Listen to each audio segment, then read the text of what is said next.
Isn't it kind of fascinating? Every year on February 13th, a wave of panic hits millions of people who suddenly realize they forgot to plan something spectacular for tomorrow. And I'm not talking about a casual, oh no, flowers. I mean the kind of existential dread that feels like remembering you left the stove on 3 years ago, and somehow right now, your entire relationship is about to go up in flames because you didn't get a reservation at that French restaurant with the impossible name. But here's what almost never gets talked about. The people in the healthiest, longest lasting relationships usually aren't losing sleep over Valentine's Day. Now, before you decide I'm just bitter and anti-romance, let me be clear. I'm not saying love is dead or that you shouldn't do kind things for your partner. I'm saying the psychology behind why we turn this one specific day into a massive, pressure-filled event reveals something uncomfortable about how we think about relationships. And it's probably not what you think. There's a concept in psychology called relationship maintenance. Basically, all the small, everyday behaviors that keep a partnership healthy over time. Researchers John Gottman and Robert Levenson spent decades studying couples, and what they found was surprisingly consistent. The couples who stayed together weren't the ones relying on huge romantic gestures. They were the ones who kept showing up in small ways. Gottman called these moments of bids for connection, tiny attempts to connect where one partner reaches out and the other responds. Things like making coffee the way they like it, actually listening when they talk about their annoying coworker, noticing they seem off, and asking what's going on. The couples who thrived didn't do this once in a while, they did it regularly. And the couples who struggled, they often treated connection like something you save up for special occasions. That's where Valentine's Day becomes a trap. Because what happens when you pour all your relationship energy into one day? You're basically implying that the other 364 days don't matter quite as much. It's like going to the gym once a year and expecting to get fit. Relationship muscles don't work that way. There's research on this too. I'll link it in the description, but the idea is simple. When people feel pressure to be romantic on specific dates like Valentine's Day or New Year's Eve, it can actually lead to a drop in relationship satisfaction. Researchers have referred to this as prescribed relationship behavior, when romance turns into an obligation instead of a genuine expression. And obligation has a way of draining meaning out of what you're doing. Your brain can tell the difference between I want to do this because I feel it and I have to do this, or I'm a bad partner. That difference is subtle, but it matters. So think about that for a second. The very act of making Valentine's Day this huge, high-stakes performance might be undermining the exact thing it's supposed to celebrate. But it goes deeper. When we treat Valentine's Day like an annual exam for our love, we're often buying into something psychologists call symbolic self-completion. Basically, when you feel insecure about something, like whether you're a good partner or whether your relationship is solid, you try to compensate with symbolic actions that prove you're committed.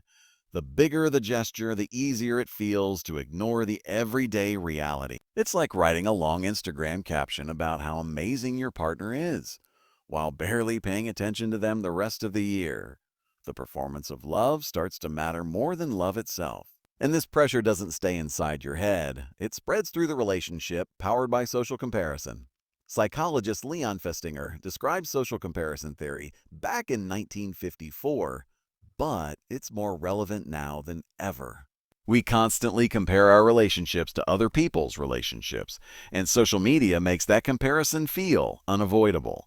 So when Valentine's Day rolls around and everyone is posting expensive gifts, elaborate dates, surprise trips, you're no longer competing with your own expectations. You're up against everyone else's highlight reel, and somewhere in your subconscious a question starts forming. Am I doing enough? Are we okay? Is our relationship as theirs? Even though logically you know nobody is posting their boring Tuesday night where they sit on the couch in sweatpants, half tired, barely talking, which is often where real intimacy actually lives.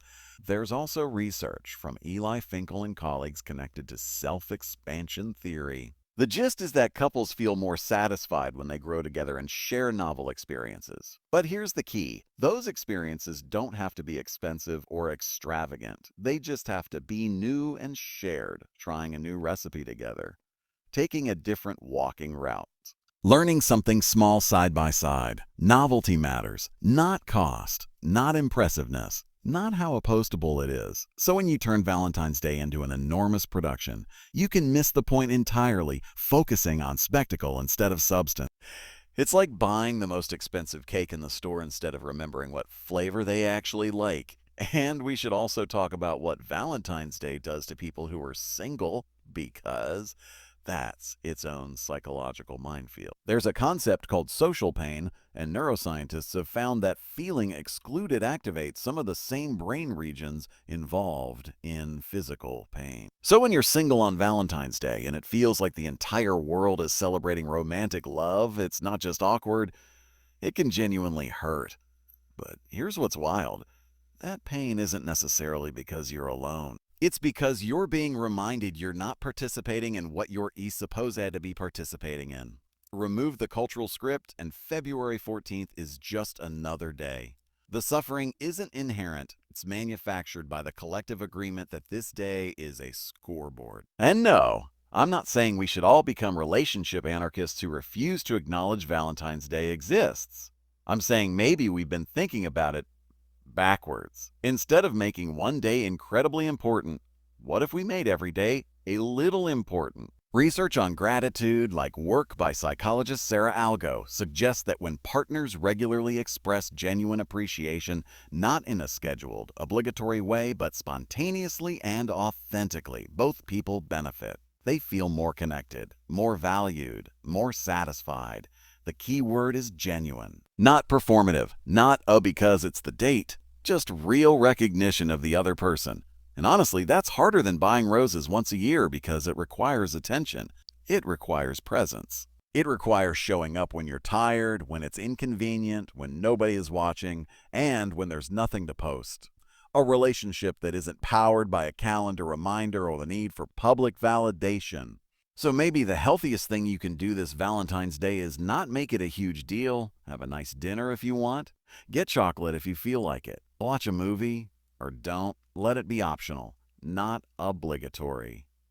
And then spend the rest of the year building the kind of relationship where your partner already knows they're loved. Not because you proved it on February 14th, but because you prove it on Tuesday afternoons, Saturday mornings, and all the other unremarkable days. Because the truth is, if your relationship only feels special on Valentine's Day, it's probably not that special. It's just scheduled. If this resonated with you, consider subscribing. I've got more deep dives like this coming. And if you want to support the channel and help me keep making videos like this, you can hit the join button to become a member. It genuinely means